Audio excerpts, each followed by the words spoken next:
দীর্ঘ রোগ ভোগের পর মারা গেছেন চিত্রনায়িকা পারভিন সুলতানা দিতি। 20শে মার্চ রোববার বিকেল 4টায় ঢাকার ইউনাইটেড হাসপাতালে চিকিৎসাধীন অবস্থায় মারা গেছেন এই অভিনেত্রী। দিতি দীর্ঘদিন ধরে নিউরোসার্জারি পরামর্শক সৈয়দ সাইদ আহমেদের তত্ত্বাবধানে চিকিৎসাধীন ছিলেন। মস্তিষ্কে ক্যান্সারে আক্রান্ত হওয়ায় গত বছরের 25শে জুলাই থেকে ভারতের চেন্নাইয়ের একটি হাসপাতালে চিকিৎসাধীন ছিলেন দিতি। মাঝে কিছুটা সুস্থ হয়ে দেশে ফিরে আসেন। শারীরিক অবস্থার অবনতি ঘটলে গত বছরের নভেম্বরে আবারও একই হাসপাতালে ভর্তি করানো হয় তাকে। বেশ কিছুদিন চিকিৎসাধীন থাকার পরও অবস্থার উন্নতি না হওয়ায় 8ই জানুয়ারি এই অভিনেত্রীকে দেশে ফিরিয়ে আনা হয়। দেশে ফেরার পরপরই তাকে ভর্তি করা হয় রাজধানীর ইউনাইটেড হাসপাতালে।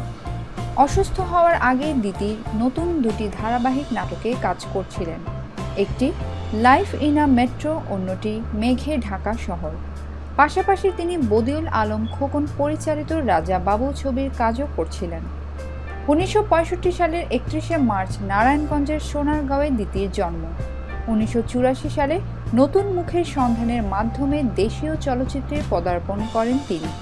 তার অভিনীত প্রথম চলচ্চিত্র উদয়ন চৌধুরী পরিচালিত ডাক দিয়ে যাই, যদিও ছবিটি শেষ মুক্তি পায়নি।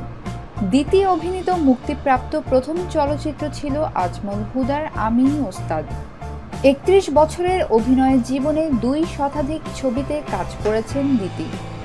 এর মধ্যে উল্লেখযোগ্য ছবির মধ্যে আছে হীরামতি, 2 জীবন, ভাই বন্ধু, উসিলা, লেডি ইন্সপেক্টর, খুনের বদলা, দুর্জয়, আজকের হাঙ্গামা, স্নেহের প্রতিদান, শেষ উপহার, চরম আঘাত, স্বামী স্ত্রী, অপরাধী, কালিয়া, কাল সকালে, মেঘেল করে রোদ, আকাশছোঁয়া ভালোবাসা, মুক্তি, কঠিন প্রতিশোধ, জোনাকির আলো, তবুও ভালোবাসি, পূর্ণদৈর্ঘ্য প্রেম কাহিনী, হৃদয় ভাঙা ঢেউ, মাটির ঠিকানা, 9 নম্বর বিপদ সংকেত ও সুইট হার্ট।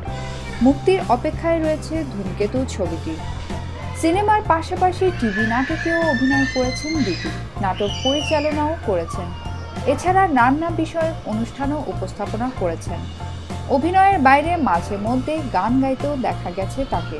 প্রকাশিত হয়েছে তার একক গানের অ্যালবামও। বিজ্ঞাপন চিত্রে মডেলও হন তিনি।